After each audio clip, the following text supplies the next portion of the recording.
Synthetic fibers are also going to repel water, and they're going to allow movement in ways that, just cotton and linen won't. Exactly. That's right.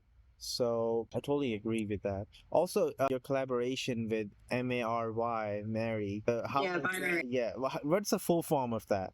So during COVID, obviously, we were all, stuck indoors, and there were a lot of people who, I would say, turned a bit more creative or turned their hand towards creativity because we were looking at things to do within our own home. One of the areas for me that was sort of an unfulfilled idea was I did a fashion design degree at university.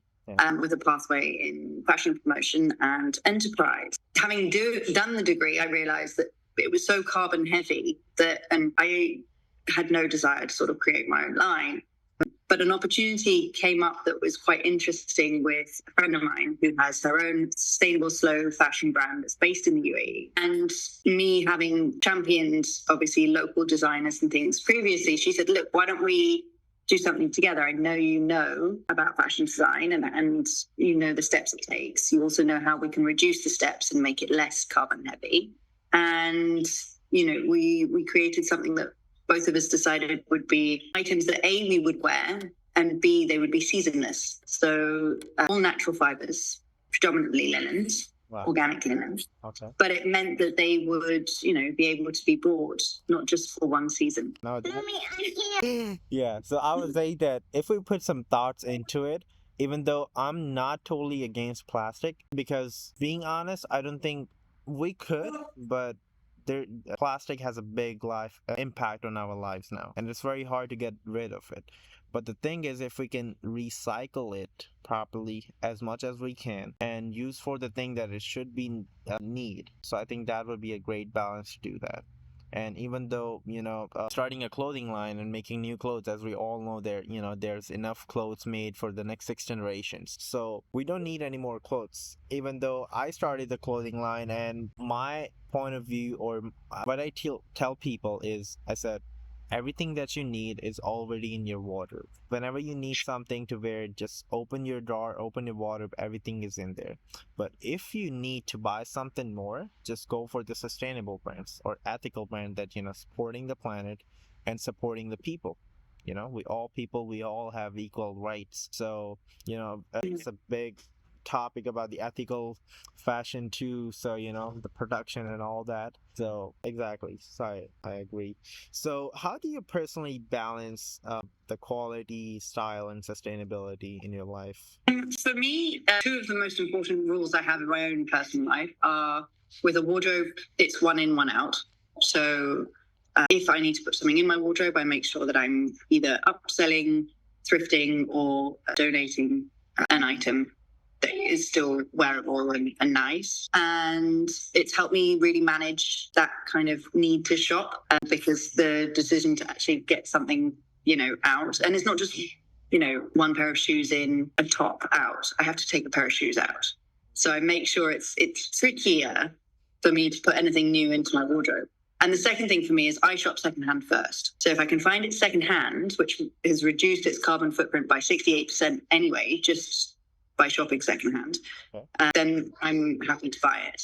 If I have to buy it firsthand, then I have to look at a sustainable brand first. So how's the market of secondhand clothing over there? Do you guys have the thrift stores, or do you have the malls, or how's it? So we have the secondhand market here is lost its taboo, which is really good. We have some really, really good online outlets like the luxurycloset.com. They are my go-to for things like Chanel secondhand, Hermes. And I try and shop big brands like that secondhand, specifically because I know that when, for whatever reason, I'm done with them, I know they've got to sell it like a value, so I can sell them on again. So I look at it as renting the clothes rather than actually owning them. Right. If you shop brands that aren't as high value, the likelihood is their life cycle within that secondhand market is a lot shorter. Plus, if you shop big brand names, their secondhand market price is like 70% reduced instantly, right. Which is great for anybody who's getting into the brand for the first time. Right. And B, their quality is probably a lot better. There's a lot more handmade items. There's a lot more items that have better quality materials. Even better linens and things like this. So yeah, secondhand's my first port of call, and then one in, one out is traditionally my sort of personal goal in that. That's so cool. You just mentioned about the handmade clothing. So how's the culture in Dubai? Do they have some local artisans or some brands or their local, Emiratis, or how they like it, or do they make this stuff? What's the culture over there? Dubai's got a huge Emirati fashion market, Okay. and we've got things like, Dubai Fashion Week, which is hugely popular.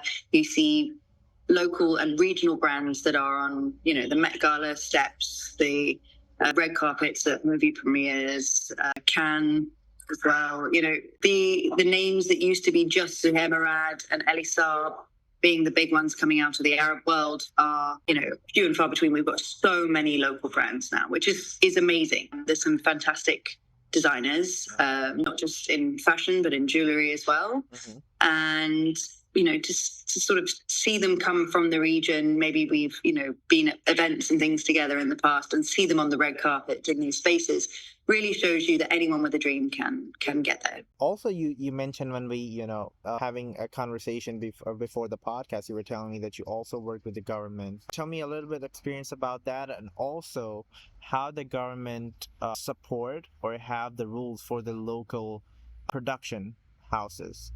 For reduce the carbon emissions and reduce the waste, or how they work over there in Dubai.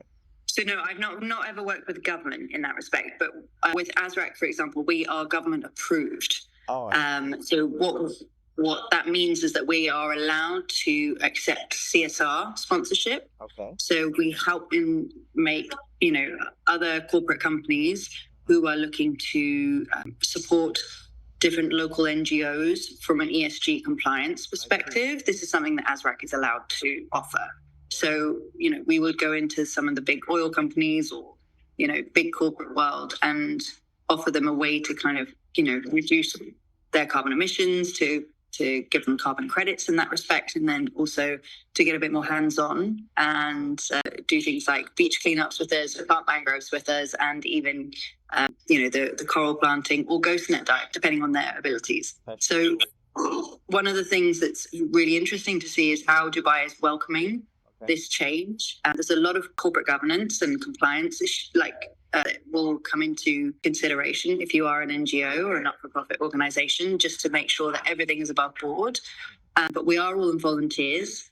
So for us, it's just amazing to see how much, the mindset change is. And we have this big push for Dubai and sustainability now, including like the year of sustainability last year. We've got sustainability goals for 2050. So a lot of the government is pushing to make Dubai a much more greener place. Wow. And as I said before, I believe in Dubai. If they said they're gonna do it, they're gonna do it. So I believe you guys. So definitely. So what is the one thing that you are focused, or your NGO is focused right now, especially in this month for the environmental month? What you guys are doing? For us, the push is okay. So a little explanation: we're coming into the summer, and Dubai summer is 50 degrees Celsius. So you'll find a mass exodus of expats from sort of end of June till end of August. So we consider this kind of like a very quiet time in Dubai, and it's definitely too hot to be outside doing any of those activities that we normally do. So this, for us, is a big conversation around actually building the bank, as it were, for people actually buying individual mangroves and actually buying the corals, so that we can get everything ready, and as soon as it hits end of August, we can go and do big planting and hopefully hit those big targets. But yeah, you're not finding many people on the beaches right now. Right. It's definitely too hot.